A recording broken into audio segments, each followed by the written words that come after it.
வணக்கம். சிவாய நம. திருச்சிற்றம்பலம். நாம் 9வது நூற்பா சிவஞான போதம் பயின்று கொண்டு இருக்கின்றோம். இப்போ இந்த பகுதியில் நூற்பாவில் என்ன சொல்கிறாங்க அப்படின்னு பார்ப்போம்.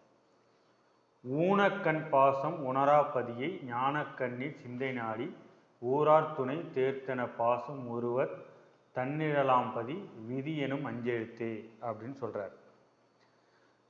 நம்முடைய ஞானக்கண்ணால் ஊனக்கண்ணால் பாசம், இந்த ஊனக்கண்ணெலாம் பாசம், இந்த ஐம்பொறிகளை வைத்து இந்த பதிஞானம் பாசஞானம் என்கின்ற இந்த விஷயத்தெல்லாம் நம்மளை உணர முடியாது.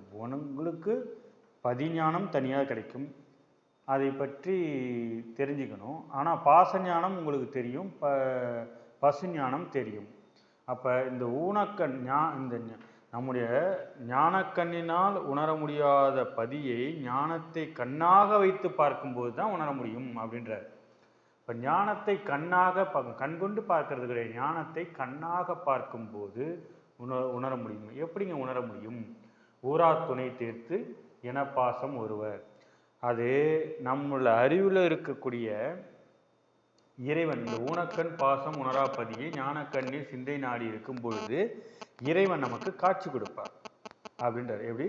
நம் அறிவை உள்ளே அறிவின் உள்ளே இறைவன் காட்சி கொடுப்பார். அதற்கு ஞானக்கண்ணாக வைத்து பார்க்கும்போது எவ்வாறு பதிஞானத்தை எவ்வாறு அடைவது, இந்த கண்ணாக கொள்வது, பதிஞானம் என்றால் என்ன, எவ்வாறு கிடைக்கும், இந்த பதிஞானம் இந்த கண்ணாக கொண்டு எப்படி நாம் பார்க்க முடியும் அப்படின்னு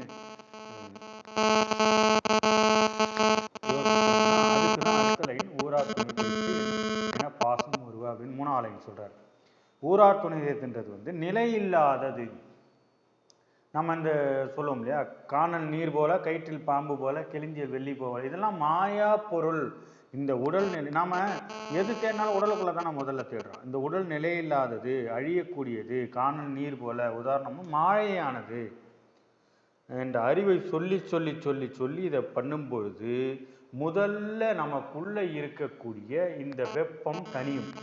எந்த வெப்பம்? இந்த உண்மை வெப்பம். இந்த இதெல்லாம் உண்மைன்னு நம்பிட்டு இருக்கு இந்த வெக்கை தனியும். அதனால தான் திருநாவுக்கரசர் வெக்கை தனிந்து குளியும். அதனால தான் திருநாவுக்கரசர் மாசில் வினியும் மாலை மதியும் வீசுதென்றலும் வீங்கில மேனிலும் மூசு வண்டரை பொய்கை போன்றதை ஈசன் எந்த இணையடி நிழலே என்றார். ஒரு செங்கல் சூளையில உள்ள இருக்கும் போதும் நான் இறைவனோடு இருக்கிற மாதிரி ஒரு இன்பமயமான ஒரு கீதத்தை கேட்டுக்கொண்டு இங்கு அமர்ந்திருந்தேன் அப்படின்னு அவர் சொல்றாரு. அதை தான் மெய்கண்ட நாயனார் இதுல எந்த ஒரு சூக்குமமும் இல்லாம பரிபாஷையும் இல்லாம உடைச்சி ஓப்பனா சொல்றாரு. இது எதுவுமே நிலையில்லை அப்படின்ற அறிவை நீங்க புகட்டிக்கிட்டே இருக்கும் பொழுது தானாகவே உனக்குள்ள இருக்கிற இந்த வெப்பம் தணிந்தால் கிடைக்கும், அதுவே பதிஞானம். இந்த வெப்பம் தளர்ந்த உடனே நீங்க சிந்தனை நிறுத்தினதை வச்சு கிடைக்கக்கூடிய பதிஞானம். அந்த பதிஞானத்தை தன்னிழலாம் பதி என்று வைத்துக்கொள்ள விதி எனும் அஞ்செழுத்தை பயன்படுத்த வேண்டும். விதி முறைப்படி அஞ்செழுத்தை பயன்படுத்த வேண்டும் என்கின்ற விஷயத்த ஓப்பனா சொல்றாரு. விதிமுறைப்படி ஏற்கனவே இதுக்கு முன்னாடியே சொல்லிட்டார் அவர். சிவையன்றதை மேலே நிறுத்தி அறிவை கொண்டு சிவைய என்று மலத்தை நீக்கு. இந்த மலத்தை நீக்கிறதுக்கு முதல்ல இதெல்லாம் மாயைன்ற ஒரு பயிற்சி முறையை நீங்கள் செஞ்சு வச்சுக்கிங்க. அஞ்செழுத்தை பிரயோகிக்கின்ற முறையும் செய்யும் பொழுது அப்போ இறைவன் தன்னில் அந்த வெப்பம் தெளிந்த நிலை இறைவன் நமக்கு அருட்காட்சி கொடுத்து பதிஞானத்தை வழங்குவான் அப்படின்னு சொல்ல வர்றாரு மெய்கண்ட நாயனார். அடுத்தடுத்த நூற்பாக்கள்ல அவர் என்ன சொல்றாரு, என்ன ரகசியங்களை உடைக்கிறாரு அப்படின்னு நாம் பார்க்கலாம். ஏன்னா இதுக்கப்புறம் அப்படியே ஓப்பனாக சொல்லிட்டாங்க, இந்த மாதிரி பயன்படுத்தணும், இப்படி இருக்கணும், இப்படியே இருந்தால் போதும் அப்படின்னு சொல்லுவாங்க. இந்த சிவவாக்கிய சித்தர் பாடலெல்லாம் சொல்லியிருப்பாங்க இல்லையா, அஞ்சிலே ஓரெழுத்தை அறிந்து கூற வல்லீரேல் அந்த அம்பலத்தில் ஆடுமே அப்படின்லாம் சொல்லியிருக்காங்க இல்லையா. அது இதனால தான். அப்போ இது உணர்வுபூர்வமாக நாம் அந்த ஞானத்தை உணரும் பொழுது பதிஞானம் கிடைக்கும்.